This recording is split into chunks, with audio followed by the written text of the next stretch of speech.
The U.S. Senate is just days away from taking its month-long August recess, but Congress is also rapidly running out of time to avoid a government shutdown this fall and handle a host of other items. Lisa Desjardins is just back from Capitol Hill as lawmakers are scrambling to take action on everything from funding the Iran war to regulating cryptocurrency in a matter of days. Welcome back from the Hill, Lisa. Thank you. Always good to see you. So remind us what is on the plates of lawmakers this week, because even by D.C. standards, it's a lot. Right. I'm a nerd, and this is a very long list. So let's take a look at what people should be watching for and what Republicans are hoping to pass in just the next few days. As I said, a long list. At the top, you can see government funding. That runs out September 30th. We've got a slew of nominations, including, as Amna just reported, Todd Blanche for Attorney General, but also the head of the CDC, and 74 other nominations moving. Russia sanctions bill. There is also a bill that would deal with the NIL, or sort of the chaos in college sports and for athletes there. There is Iran war funding that is on the table here, and also nothing less than crypto regulations. Now, because Republicans have run out of time, they need Democrats to agree to speed things up. So there are negotiations over what can go now and what can't. And one source in the Republican leadership told me basically the Senate is trying to cram a month's work on major bills into 1 week.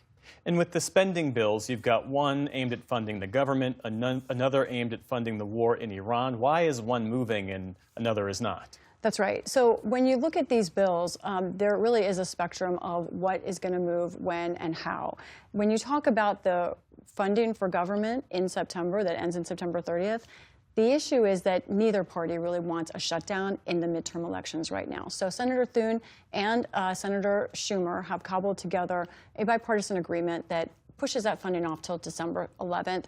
They want that to move this week. That does seem like it has traction. It is caught up in these negotiations. However, when you talk about the Iran war funding, which seemed to be on track when we last spoke about this even last week, there are a variety of problems now with it. Some Republicans want more money for it. Some are raising other issues to bring alongside it, including the SAVE Act, the election law. That is getting tangled up. And right now, talking to senators, they just think it cannot move at this time. There are multiple problems with that, and I don't think we're going to see action now, and there could be problems farther down the road. So what's the plan then to get all of this done? Okay, I asked Republicans about this exact question, and you know, the ever-quotable Senator John Kennedy of Louisiana put it to me this way.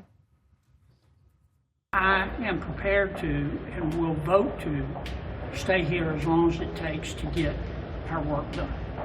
Now, what is the plan for doing that? I don't know. I have no idea, absolutely none.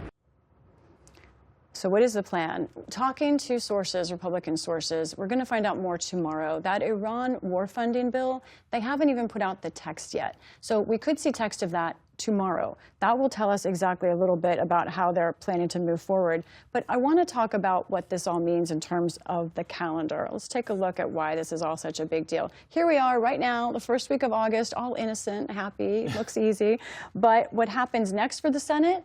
Here's that recess that you mentioned earlier, going right into the middle of September. The House is gone most of that time as well. Then here is that government funding deadline in red you see at the end of September. So they just have those few weeks once they're gone after this week, Jeff, to figure out government funding. That's not a lot of time, and that's why we're talking about it tonight on the show. Yeah.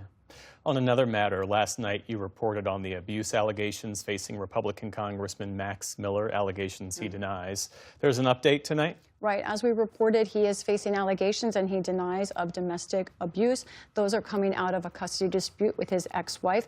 Now, today, the House Ethics Committee announced it is investigating those allegations. That came after Miller himself went on social media and said he wanted the committee to do so. Now, also today, Max Miller went on CNN to defend himself. He said he spoke with President Trump yesterday about this, and that Trump told him over the phone, quote, it's going to be a tough race if he stays in it for the fall, and that he might not be able to pull this one out.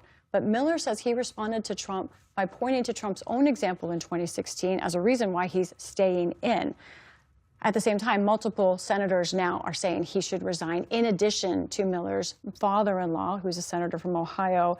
Overall, if Miller stays in this race past next Monday, he will not be able to take off his name off the ballot. Republicans won't be able to do it. And he says that is his plan. He is not going to pull out of the race, and his name will be on the ballot.